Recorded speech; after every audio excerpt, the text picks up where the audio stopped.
ABH said back in 2021-22, there were rumors that you were headed to the Broncos.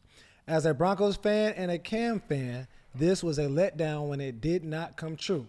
My question is, did Cam ever come close to signing with the Broncos? No, that's not true. I'm grateful that Coach Belichick called me and gave me an opportunity.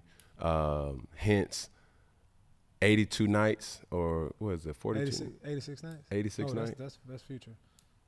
No, 56 nights is future. 86 nights. It was 80. It was a lot of time off, but I had to heal. I was coming off of shoulder injury as well as lens frank, and, it was really only the Patriots.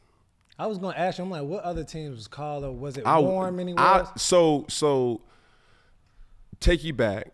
During that time, Marty Herney was the GM of the Carolina Panthers, and obviously Coach Ron Rivera. They gave me the opportunity to be traded anywhere that I wanted to. Oh, yeah. And I wanted to go to L.A. I wanted to go be a Charger. And I was like, that's one of the teams that I wanted to go to. But they had an early pick, and they ended up picking Herbert.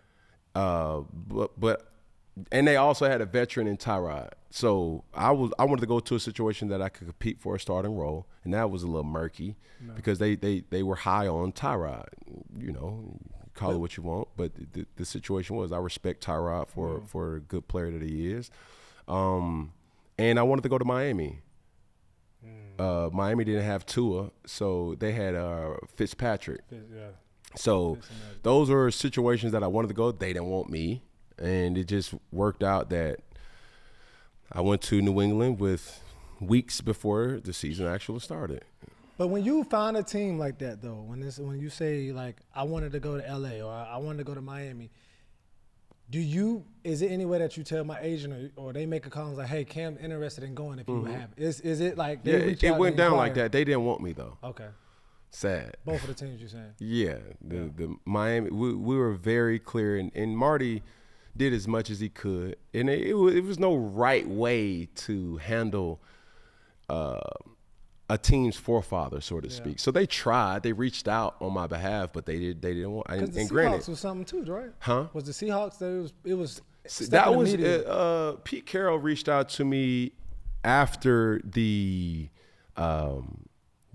Patriots stint. Okay. And he was very aggressive. He was like, "Man, we want to get you up here." I was like, "Whoa, slow down." Because Russ had just messed his hand up or something like that, and then they was going with Geno. And I was like, hold up. Am I competing to be a number 2 guy, or am I competing with Russ? Yeah. I'm not going to put myself in that situation again. And I don't want to have the Newton name on another jersey just for the sake of just being. So when people ask questions, it's like I could have been in the league, but to the capacity that I know what my standard is, I wasn't willing to have that. Yeah, and I was going to piggyback up the question he had asked earlier.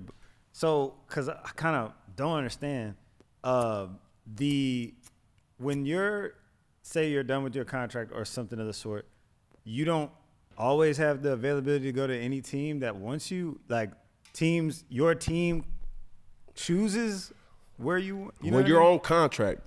And this is a football 101. When you're on contract with the team, there has to be both sides have to agree to say, I want to trade.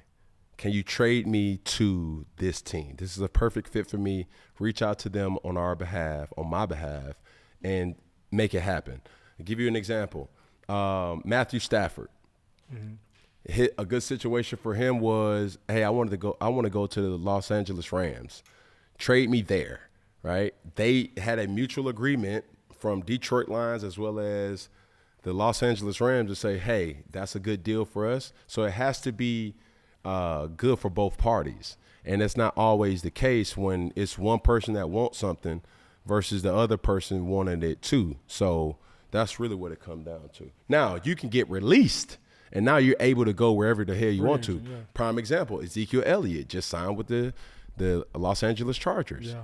And he's able to do that not because the Cowboys traded him, it's because the Cowboys released him. Yeah. See what I'm saying? That makes sense. And you look at guys like Odell, who's still out there. He can go. He And can jump on the team. Can you get picked up even during the playoffs? Hello? Well, before the playoffs. Oh, Like I week was about to say, 18. so it can't be in the playoffs. Like week 18. Like, So it's done now. yeah. All right. Warden of the North said, Cam, from your experience, what is the difference in preparation between the regular season game and the playoffs? It's no really difference preparation-wise because it's still the big leagues. Mm-hmm. Now, the only thing that changes is the intensity of the game. Like, I remember going to Carolina, and the first couple of games was just I was seeing empty seats. It was labeled a sold out, Yeah. Stadium, but it wasn't Sold out. sold out. What was people doing? Was the owner buying the tickets? I have no idea. The tickets was accounted for. Yeah. Coming from the SEC where, bro, it's standing room only. When they say sold out, you can't see an empty seat nowhere. I'm talking about from the top of the stadium to the bottom. It's all sold out.